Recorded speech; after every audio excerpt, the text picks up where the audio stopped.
The third area is Agua, and that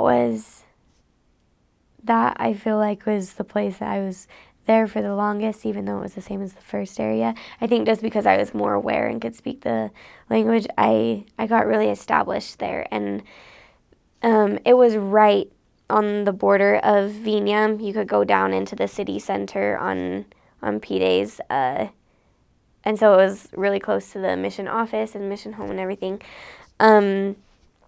It was very different than my other areas just because it was closer to the tourist places and there was a lot more wealth in that area.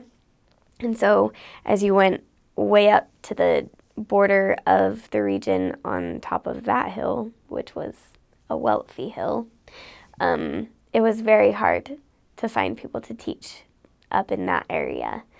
But it was still a good experience going up and giving people the opportunity to listen. We had great leadership in that ward as well, very strong, active members, a lot of family connections.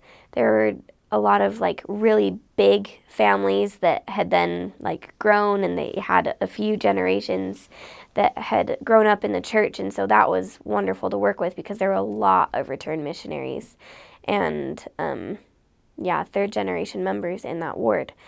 And the church, I think, has only been there for about maybe 4 generations of people, so it is fairly new there. But yeah, it was good to be able to work with that demographic of people. It's a very large area, which included a lot of walking. There wasn't super great transportation through that area just because a lot of people had cars. There weren't really micros to go around the area, so most of it was just walking. But that was nice too. We got to talk to a lot of people.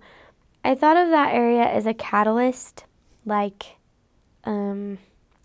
any spiritual change or, change in my understanding as a person. If it was going to happen during any time of my mission, it happened there.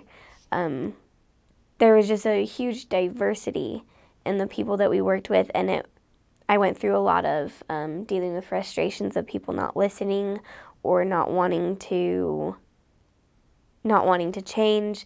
That area had a lot of atheists, and so it was hard to teach to a heart that doesn't believe. But and it was also hard because they were such wonderful people, and so trying to understand how they weren't understanding was a challenge for me. But I definitely grew the most in that area.